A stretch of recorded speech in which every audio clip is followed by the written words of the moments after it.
नमस्कार मित्रांनो, माझं नाव चेतन आहे. वय वर्ष 21. मी सध्या BSc ॲग्रीलच्या 3ऱ्या वर्षात शिकत आहे. मला प्रिया नावाची गर्लफ्रेंड आहे.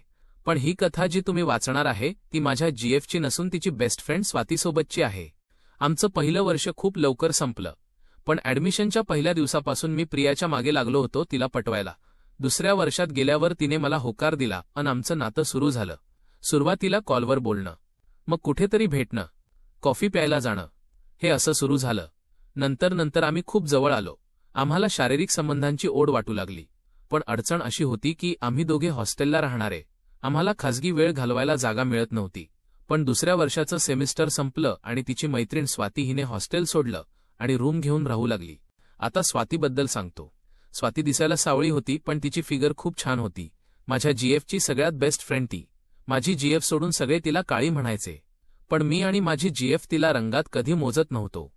त्यामुळे ती आमच्यात मिसळायची. कुठे गेलो तर सोबत असायची. स्वातीकडे पाहून मला बऱ्याचदा आकर्षण वाटायचं. कधीकधी मी स्वातीबरोबर फ्लर्टही करायचो आणि हे तिला कळतही होतं.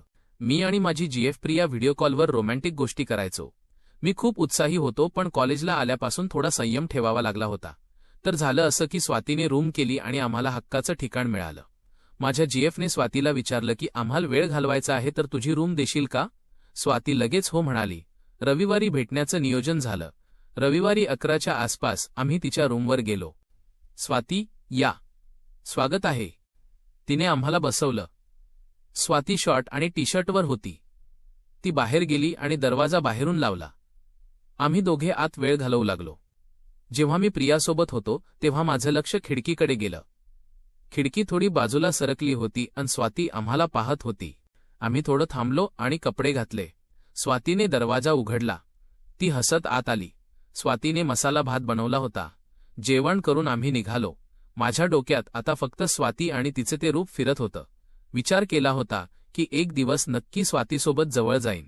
दर रविवारी असं आमचं ठरलेलं. स्वाती खिडकीतून पाहायची, ती नक्कीच उत्तेजित होत असावी. पण प्रियासोबत शारीरिक संबंध ठेवताना मला पूर्ण समाधान मिळत नव्हतं, कारण ती फारसा प्रतिसाद देत नसे.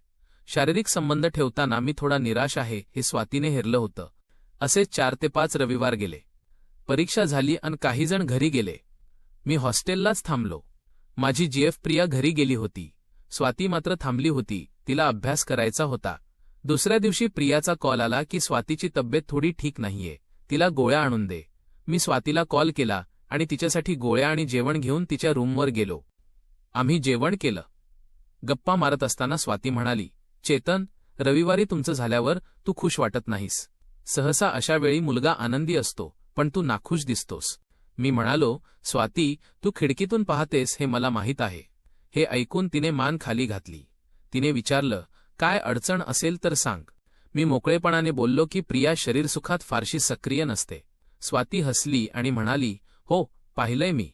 मी पुढे म्हणालो, मला तुझ्याबद्दल आकर्षण वाटतं. स्वाती काही वेळ शांत राहिली, मग म्हणाली, चेतन, तुम्हाला पाहताना मलाही तुझ्यासोबत जवळ येण्याची इच्छा होते. त्यानंतर आम्ही दोघे खूप जवळ आलो. मी तिला जवळ ओढलं. आम्ही एकमेकांना किस करू लागलो. मी तिचे टी-शर्ट काढले. ती खूप सुंदर दिसत होती. आम्ही बेडवर गादीवर आलो. मी तिच्या अंगाला स्पर्श करत तिला सुख देऊ लागलो. स्वाती आनंदाने प्रतिसाद देत होती. मी तिचे कपडे पूर्ण काढले. तिचे शरीर खूप आकर्षक होते. आम्ही एकमेकांच्या प्रेमात पूर्णपणे बुडून गेलो होतो. मी तिच्या शरीराच्या प्रत्येक भागाचा आनंद घेतला आणि तिनेही मला प्रतिसाद दिला. आम्ही बराच वेळ एकमेकांसोबत होतो. स्वातीने देखील मला खूप सुख दिलं. शेवटी आम्ही शारीरिक संबंधांच्या सर्वोच्च शिखरावर पोहोचलो. आम्ही दोघेही खूप समाधानी झालो होतो. थोड्या वेळाने आम्ही गप्पा मारत बसलो. मी, स्वाती, खूप मज्जा आली ना? स्वाती, खूपच. तुला आली ना? मी, प्रियापेक्षा तू खूप छान प्रतिसाद देतेस. त्या रात्री आम्ही पुन्हा एकदा जवळ आलो. आता दिवसा मी प्रियासोबत असतो आणि रात्री स्वातीसोबत वेळ घालवतो. काही दिवस असेच मजेत गेले. प्रिया गावाहून परत आली होती. आता माझ्यासमोर मोठे आव्हान होते, ते म्हणजे प्रियाला संशय येऊ न देणे आणि स्वातीसोबतचे माझे हे नवीन नाते टिकवून ठेवणे. एका शनिवारी प्रियाचा मूड खूप छान होता. ती म्हणाली, चेतन, उद्या रविवार आहे, आपण स्वातीच्या रूमवर जाऊया का? खूप दिवस झाले आपण निवांत वेळ घालवला नाहीये. मी हो म्हणालो, पण मनात थोडी धाकधूक होती, कारण आता स्वाती आणि माझ्यामध्ये जे घडले होते त्यानंतर तिच्यासमोर प्रियाशी शारीरिक संबंध ठेवताना मला वेगळेच वाटणार होते. दुसऱ्या दिवशी आम्ही स्वातीच्या रूमवर पोहोचलो. स्वातीने नेहमीप्रमाणे हसून आमचे स्वागत केले, पण तिच्या डोळ्यांत एक वेगळीच चमक होती जी फक्त मला समजत होती.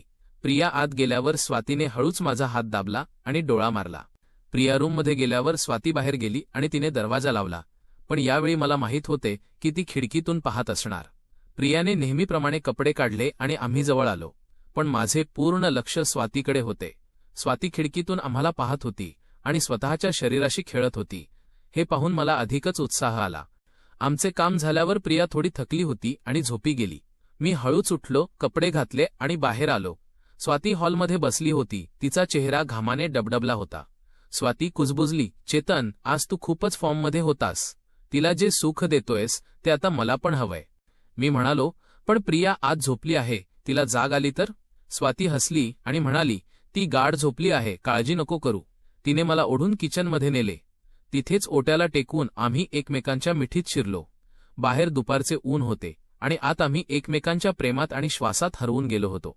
स्वातीचा प्रतिसाद प्रियापेक्षा कितीतरी पटीने जास्त होता. तिची प्रत्येक हालचाल मला वेड लावत होती. अचानक प्रियाचा आवाज आला, स्वाती, चेतन, कुठे आहात तुम्ही? आमची तर पाचावर धारण बसली. आम्ही पटकन स्वतःला सावरले. स्वातीने लगेच पाण्याचा ग्लास हातात घेतला आणि मी मोबाईल पाहण्याचं नाटक करू लागलो. प्रिया डोळे चोळत बाहेर आली.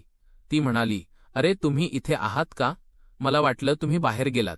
स्वाती सावरून म्हणाली, नाही ग, आम्ही बसलो होतो गप्पा मारत. जेवायचं का आता? आम्ही तिघे जेवायला बसलो. जेवताना स्वाती टेबलाखालून तिच्या पायाने माझ्या पायाला स्पर्श करत होती. प्रियाला काहीच कल्पना नव्हती की तिच्या पाठीमागे काय खेळ सुरू आहे. जेवण झाल्यावर आम्ही निघालो. रूमवर येताना माझ्या मनात विचार आला की हे किती दिवस चालणार. स्वाती आता माझ्या आयुष्याचा अविभाज्य भाग बनली होती, पण प्रिया